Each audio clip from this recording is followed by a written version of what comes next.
Hello, world. You know, this YouTube channel has actually gone through multiple phases and reiterations. I think my first ever video uploaded on this channel was actually me just fixing a flashlight.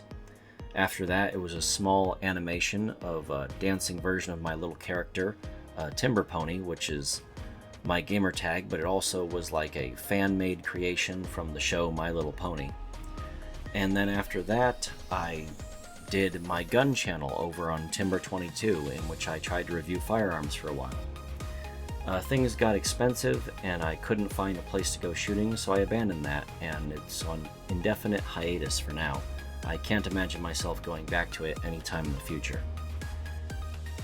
Eventually I opened up TimberPen, in which I just write a silly little adventure book, and everything on that channel is in its own contained universe, and I plan on continuing that for the indefinite future, because it's just something that gets my creative side out, and I enjoy writing that silly little story. So what about this channel? What am I going to do on this channel? Am I going to continue to just play video games all the time? Or am I going to do something else? Well, it was always intended that I would be a handyman a little bit on this channel and talk about my love of woodworking and trains. So I think that's what I'm going to do. I started out my love of trains with the Thomas the Tank Engine show on TV, which quickly evolved into me having all the various wooden railway models. Unfortunately, those have been lost to time. I wish I was wise enough at the time to hang on to them, but I thought a sign of maturity was getting rid of silly things like toys. Then it evolved to N-scale model trains, and HO and O, and eventually G-scale models, which ironically the first one I bought was a Percy. But this is the story of my new model railroad layout. This is the story of me building a 7¼ inch railway in my own backyard.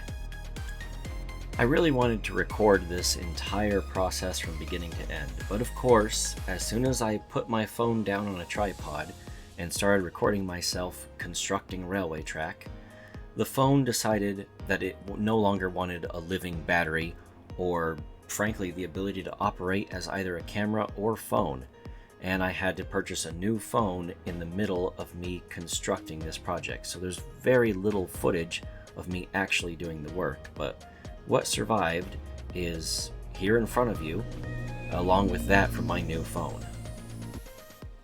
The story began a way long time ago, when I jokingly decided that at some point I would build a very short amount of track and make my own rideable train for YouTube, even if it didn't work that well. Of course, other videos came out of people making their own Minecraft minecarts and things of that nature, so that was kind of already done. If I was going to do this, it couldn't be just for a throwaway video. The story really began to pick up when I made a Reddit post about 7¼ inch rail and how I could get enough track for my 285-foot loop of walking path around my own home. And some of the responses I got were very helpful, of course. Model railway people are some of the most kind, honest, and helpful people on the face of the earth. They probably are going up against the Amish in terms of just pure pleasantness to be around. Fast forward, I'd say about 14 or so days from that post, and I was at the hardware store looking at various forms of metal, and something I came across were these metal fence posts for putting wire fence around your property. I noticed that they had a very suspicious railway-like shape, along with these tiny nubs on the bottoms of them. I thought the nubs might be a hindrance at first, but they turned out to be quite the help, especially when it came to gauging. I wish I had a recording of me buying the T-post and finding it in the store, along with me laying it all out and figuring it out for the very first time, but unfortunately none of that footage survived my phone deciding to die on me, so we're going to have to settle for some still images I managed to recover from the phone. It all started with me cutting a single master tie. This master tie is the exact size that I want all the ties to be uniform to, as well as having all the measurements contained for gauging, and it's basically my all-in-one tool for making certain that everything here is about the same size and shape throughout the whole process.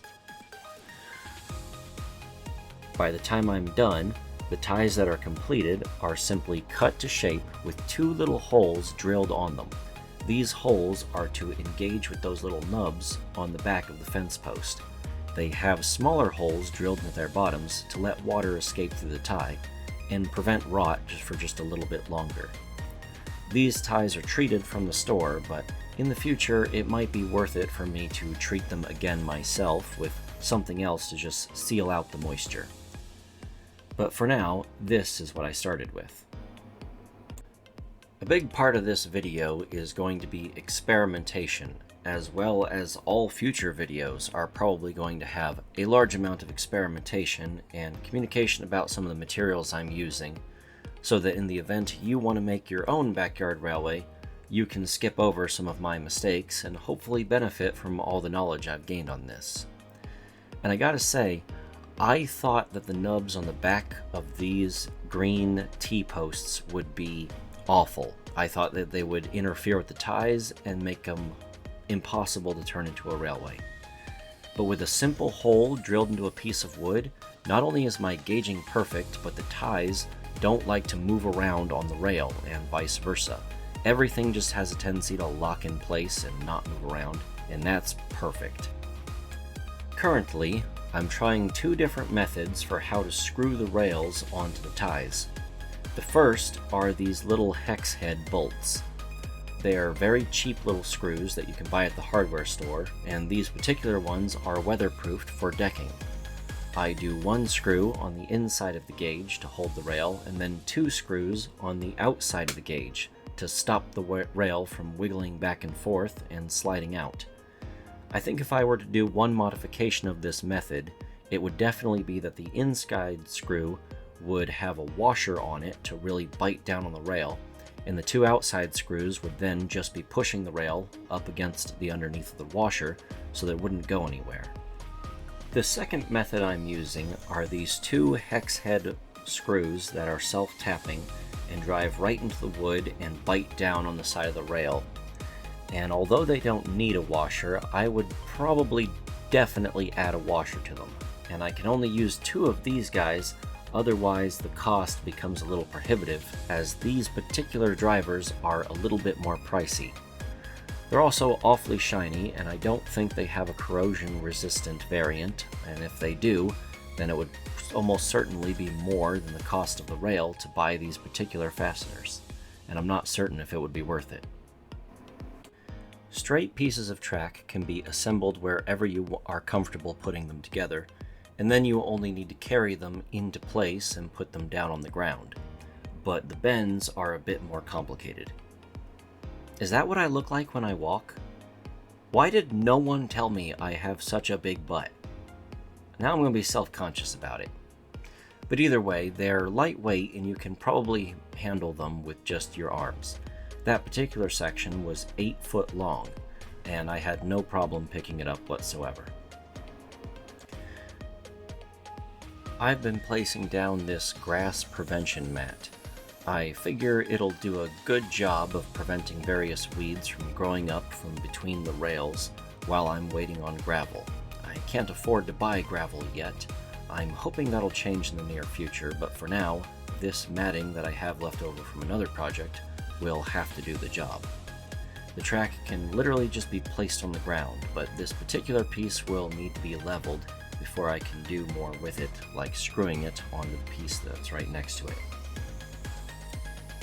My first experimental method of getting these tracks to be attached together is a lot like how the actual railway does it, driving screws right through the rail and attaching the 2 pieces with a jumper plate. But I'm not so certain that that's necessary, considering the fact that I'm using this T-post. It has those little nubs in the back, and that means that it's very good at keeping the gauge similar throughout the entire piece.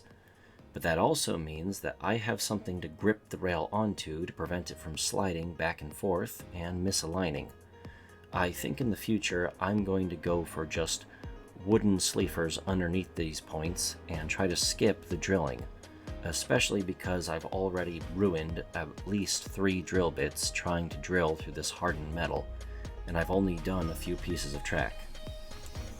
Now then, let's discuss what I learned when constructing the turns. I wish I had filmed the various headaches and trials and tribulations I went through while trying to construct this piece of curved track. But, unfortunately, as I said, my camera wasn't working, so you'll have to settle for some still images I grabbed, and they're all that exist of my adventures. When I was at the hardware store, I began looking for a pipe bender immediately. I have some experience from my college courses in high school of how to use a pipe bender. Of course, the ones I found at the hardware store didn't fit the kind of T-post that I was using, and I kind of figured that would be the case. So, I grabbed me a T-connection for pipe that the rail just so happened to fit in, fashioned myself a handle out of duct tape, and assembled my own homemade pipe bender. All I have to do is slide the rail through and give it all I've got. I learned pretty quickly that you should start by bending the inside rail to give you your curve. After that, you can go ahead and lay down the sleevers, but only drill one of the holes, not both of them. See, the holes on the outside curve aren't going to be able to line up anymore with the teeth, because the outside curve uses a longer piece of rail than the inside curve. After I dug out the gravel, cut the sleevers, and put down the matting, I figured it was time to finally bend the outside curve section. Unfortunately, all of these sleevers have 2 holes instead of 1, so that means some of the holes are really altering the strength of the sleever, and that's my fault for getting carried away and drilling too many holes. When bending the outside curve track, I find it's usually best to bend it more than what you need rather than less. When straightening these pieces of track, it's easy. All you have to do is lay them on the ground and step on them a little bit, and they'll start to relax back into their straightened form. But if you want to put a bend in them again, you're going to have to grab that rail bender, and it's usually best to not need to do that more than once. After fully installing the curve, I went ahead and shoveled the gravel back to bury the sleevers and most of everything that I could underneath the gravel of my driveway, leading up to the ramp in front of my house. So far, it's looking good, but I am going to have to do more to make this a full level crossing. I don't want anyone tripping after all. And there it is, my first ever piece of 7 1/4 inch gauge track fully installed. I couldn't afford to put in the full loop, of course. That would have been a bit too much money for what I'm doing right now. But over time, I imagine I'll be able to put in the whole thing, and then we can experiment on other things, probably rolling stock. But there are some obstacles and future videos to make in the meantime. For now, I'll show you the full loop that I intend for this piece of rail, and the kind of things that are going to be in my way. Here is the second bend I'll have to navigate, and I'm going to have to find a way to get water from that downspout under the rail rather than pulling up on one side of it. I'll have to go around the AC unit, of course, that pushes me away from the house, and I'll need to fit the train through not only another downspout hazard, but the side of my unfinished deck and this immovable pole that was placed here by the city. I like to keep a do not trespass sign on it, as I don't care for visitors near the place where I live. And of course, in my infinite wisdom, I decided to extend the deck slightly out further than my own home, which was poor planning on my part. Down here we have another downspout. Recently, I put these attachments on it and dug little trenches to try and get the water out of my crawl space so it would stop flooding. This means that whenever it rains, my yard has a tendency to become quite the marsh, which is not really good for running a rail line. I'm probably going to have to put in some kind of water feature to take in all this extra water. It doesn't look like it, but the back end of my property is actually at the bottom of a low hill. The gradient changes here just dramatically enough to make me worry that the train might not be able to drive its way back up. So I'm probably going to have to build the track a bit up off the ground, likely using an earth embankment. This stump here is likely going to end up buried inside of that embankment, so I probably don't have to worry too much about it rotting away and being gotten rid of. Oh, there's a snake. I'm just now seeing that in the recording. Look at that. Along with what I think to be a centipede, maybe? Oh well, either way, moving on then. Here we have the remnants of the waste heap. At the very back of the property is where the old owner of this property used to throw all kinds of pieces of metal and wood and stone garbage that they couldn't throw away elsewhere. I managed to clean up as much of it as I possibly could, but of course the stones can't be moved off my property so easily. So many of them ended up in a heap here in the middle of my yard. Unfortunately, I just so happened to lay all of this stuff right where I plan on putting the track. It's a sudden change in gradient too, about half a foot maybe, so I'm not certain what I'll do. Over here we have yet another downspout. I can tell that water's going to be a big problem in my yard, so I'm going to take it seriously and find real solutions to try and get this water either off of my property or into the ground as soon as possible, no matter how heavy the rainstorm. I'm not just going to let my rails sit in puddles and watch as they rot prematurely. And with that final problem addressed, we come right back to where the loop first began and the first piece of rail was put on the ground. That's all I really have for right now. I know it's not the longest loop of track, but I'm going to be very proud of it. In fact, I'm proud of what I've already laid down, and I've learned a lot from it. That is the end of this video. Thank you so much for watching. I do appreciate your viewership. If you'd like to assist me in continuing this, all you have to do is like, comment, subscribe, and leave a comment to let me know if Patreon is something you'd potentially think about supporting me on. If the answer is yes, I might consider opening a Patreon and accepting a couple dollars here and there. I don't know if I can promise anything. I don't know if I can give you early access to some video content or let you see something that no one else can see, but I would certainly appreciate a tip, and it would help me directly by paying for new sleevers, new rails. It would allow me to experiment with different engine designs. It would allow me to try and further my goals. But all of that can wait for the future. For now, that's the end of this video. I do hope you enjoyed it, and if you're interested in laying your own railway track at home and making something like this yourself, I hope you learned something useful while watching my video. But for now, I'm going to have to say bye-bye.